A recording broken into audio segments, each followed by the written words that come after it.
Horror.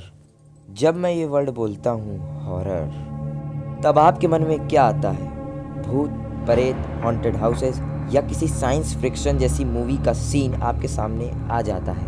But क्या आपको पता है इस दुनिया की सबसे हॉरिफिक चीज़ क्या है? मूवी देखते समय जो हॉरर वाला थ्रिल होता है ना, वो मूवी देखने के बाद खत्म हो जाता है, क्योंकि हमें पता होता है it is just a movie. The exorcist को देख लो। इस मूवी को देख के आपको ये लगेगा कि क्या भूतों की पोजीशन रियल में होती है? इंसान के अंदर कोई आत्मा घुस जाए, ऐसा हो सकता है? या फिर ये क्वाइट प्लेस देखो, इस पिक्चर में जो क्रिएचर्स दिखते हैं क्या वो रियल हो सकते हैं? क्या आने वाले भविष्य में ऐसा हो सकता है कि ऐसे क्रिएचर्स पैदा हो जाएं? किसी म्यूटेशन एक्सपेरिमेंट के चलते क्या ये सब पॉसिबल हो सकता है? असल बात यह है कि इस दुनिया में वो हर एक चीज़ पॉसिबल है जो नामुमकिन है। इंसान चांद पे पहुंच गया है और आज बहुत उपलब्धि पा चुका है, तो ये सब भी पॉसिबल है। बट मेजॉरिटी लोग मिरेकल्स, घोस्ट, पैरानॉर्मल एनर्जीज पर यकीन नहीं करते हैं। बट हॉरर चीज़ों में जिन पर सब यकीन करते हैं वो है साइंस, असल विज्ञान की कैटेगरी में आया हुआ डेंजर्स। ऐसी चीज जिस पर सब यकीन करते हैं, जिस पर आप चाहकर भी यकीन नहीं करना चाहोगे। एक ऐसी हॉरिफिक कहानी है जिसके बारे में जब दुनिया बात करती है तब आज भी पूरे दुनिया के स्पाइन्स से चिल्स पास हो जाता है उस घटना को याद करके।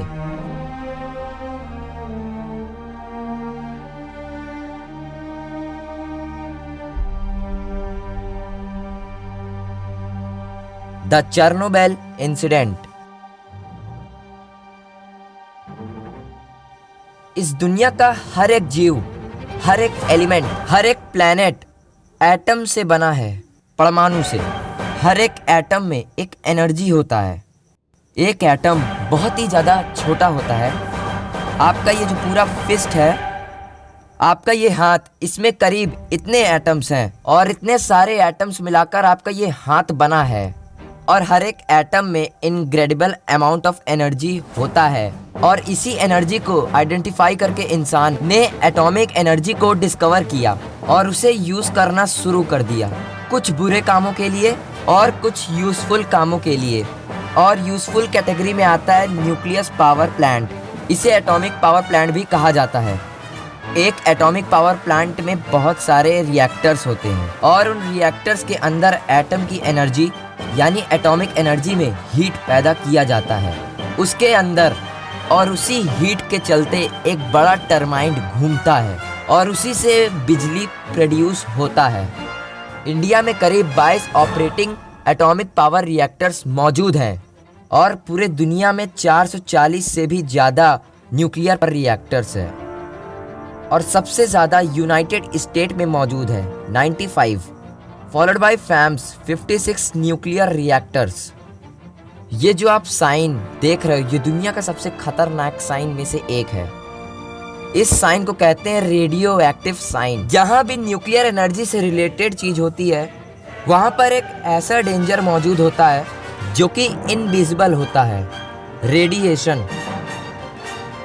इसलिए हर एक न्यूक्लियर प्लांट में एक सेफ्टी सिस्टम होते हैं, वर्कर्स के लिए एक स्पेशल कपड़े होते हैं और सारे नेसेसरी प्रिकॉशंस मौजूद होते हैं न्यूक्लियर प्लांट्स के सिस्टम में। बट कभी कभी हादसे हो जाते हैं। 26 अप्रैल 1986, टाइम सुबह के 1:23, लोकेशन चेरनोबिल, यूक्रेन। जिस जगह पर यह डिजास्टर हुआ उसके सामने एक बड़ा शहर था, प्रिपेत नाम का, और वो एक बहुत ही फेमस शहर था और लोग वहाँ खुशी खुशी रहते थे। करीब 50,000 लोग उस शहर में रहते थे। बट 26 अप्रैल 1986 की उस रात को सब कुछ बदल गया, सिर्फ चेरनोबिल के लिए नहीं बल्कि पूरी दुनिया के लिए।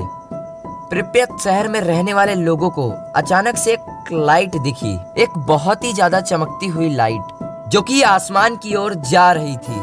लोगों को ये लगा किसी फैक्ट्री में नॉर्मल सी आग लगी होगी। उस इलाके के सभी लोग ब्रिज के ऊपर खड़े होकर उस इंसिडेंट को देख रहे थे। बच्चे, बूढ़े, जवान, सब कोई बाहर खड़े होकर देख रहे थे। सभी लोग इस बात पर डिस्कस करने लगे, इस बात से अनजान कि रेडियो एक्टिव किरणें उनके शरीर में घुस रही हैं। इसके थ्रू उनके बॉडी में कैंसर पैदा हो रहा था। ये ब्लास्ट इतना पावरफुल था कि कुछ ही सेकंडों में चेरनोबिल और आसपास के जितने शहर थे उसमें रेडियो एक्टिव किरणें फैला दिया। सिर्फ पास के शहरों में नहीं, जहाँ की वो प्लांट था उसके 30 किलोमीटर दूर तक वो रेडियो एक्टिव किरणें फैल चुकी थी। ये सब हुआ था एक गलती के चलते, एक गलती जो पूरे चेरनोबिल को बदल के रख दिया। कुछ देर पहले उसी जगह पर चेरनोबिल के साइंटिस्ट उस न्यूक्लियर पावर प्लांट के अंदर सेफ्टी चेक कर रहे थे।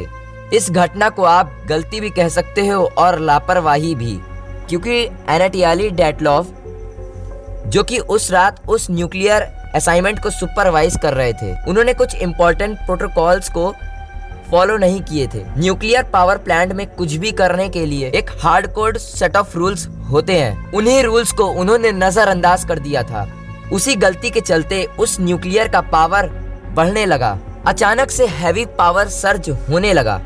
न्यूक्लियर प्लांट्स के अंदर जो फ्यूल रॉड होते हैं, जो कि मेन प्रोसेस के दौरान बहुत गर्म हो जाते हैं, वो बहुत ही ज्यादा गर्म हो गए। इवेंचुअली साइंटिस्ट ने उसे पानी में डालकर ठंडा करने को सोचा, बट वो फ्यूल रॉड इतने गर्म हो गए थे, जब उसे पानी में डाला गया तो पूरा का पूरा इवापोरेट होके उड़ गया और स्टीम और हीट का इमेंस बिल्डअप बना और finally 4th nuclear reactors explore कर गया। और उस न्यूक्लियर रिएक्टर में जो मेन होता है कोर, वो इतनी तेजी से ब्लास्ट हुआ कि 8 टन रेडियो एक्टिव मटेरियल को रिलीज कर दिया।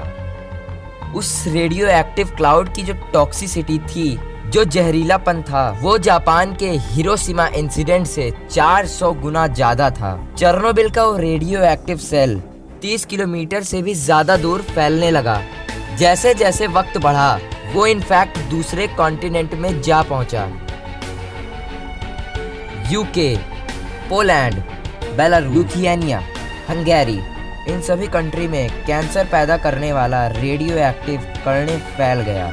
सिर्फ एक न्यूक्लियर पावर प्लांट के फटने के चलते ये सब हो गया। चेरनोबिल के नियरेस्ट सिटी प्रिपेत के, जैसा आपको पता चला, 50,000 लोग वहां रहते थे। इस इंसिडेंट के चलते वो वहां से चले गए और प्रिपेत नाम का शहर आज भी पूरा खाली है। क्या आपने कभी गूगल में किसी जगह का पॉपुलेशन सर्च किया है और आपको 0 देखने को मिला है? यह है प्रिपेत, एक अबैंडेड शहर। प्रिपेत के शहर का अभी का पिक देखोगे, वहां पर मौजूद आपको बहुत सारी चीजें दिखेंगी जो कि सालों से अनटच्ड है। ऐसा मानो कि जमा हुआ है, एक फ्रोजन जगह की तरह, उन फैमिलीज की यादों में जो कि यहाँ कभी हंसती खेलती रहा करती थी। एंड आज भी ये चीजें रेडियो एक्टिव हैं। वहाँ के हॉस्पिटल में फायर फाइटर्स के क्लॉथ्स रखे हुए हैं जो कि अभी आज के दिन भी रेडियो एक्टिव है। मीन्स उसको अगर आप टच भी करोगे तो आपके सेल्स डैमेज होना शुरू हो जाएंगे। ये वही फायर फाइटर्स के कपड़े हैं जो कि चेरनोबिल के न्यूक्लियर प्लांट में गए थे वहां पर आग को बुझाने के लिए। एंड ऑफ कोर्स, जैसा कि आपने गेस किया होगा, उसमें से कई fire fighters cancer, radiation sickness के कारण मारे गए। जब वहां ये घटना हुई, तब जब साइंटिस्ट वहां नापने गए कि इस डिजास्टर के चलते कितना रेडिएशन फैला है हमारे एनवायरनमेंट में, तब जो रेडिएटर का मीटर था वो खराब हो गया। छोटे से जो रेडिएटर का लिमिट था वो हाई बताने लगा, क्योंकि उसके आगे वो सुई जा नहीं सकता, जबकि रियल लेवल्स हजारों गुना ज्यादा था। कितनी अजीब चीज है ना ये रेडिएशन।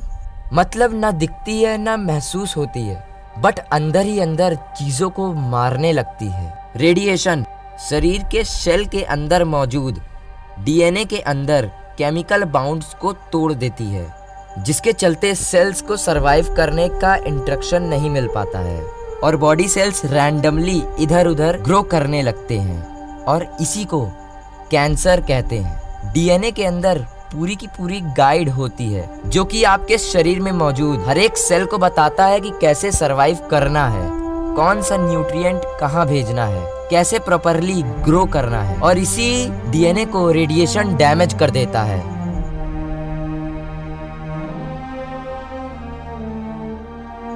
और पेड़ों में भी ये लाइफ को खत्म कर देता है।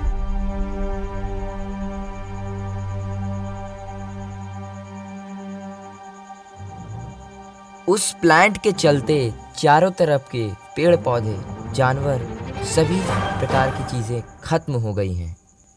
एक जंगल का एरिया आज भी मौजूद है जिसे कि द रेड फॉरेस्ट के नाम से जाना जाता है, जो कि पूरी तरह से मुरझा गया। जिस ब्रिज के बारे में आपने जाना, जिसके ऊपर खड़े होकर लोग वो इंसिडेंट को देख रहे थे, उस ब्रिज को द ब्रिज ऑफ डेथ के नाम से भी जाना जाता है और वो ब्रिज आज भी मौजूद है। आज की कंडीशन की बात करें तो इतने साल बीत गए, पर उस जगह पे रेडिएशन अभी तक पूरी तरह से खत्म नहीं हुआ है।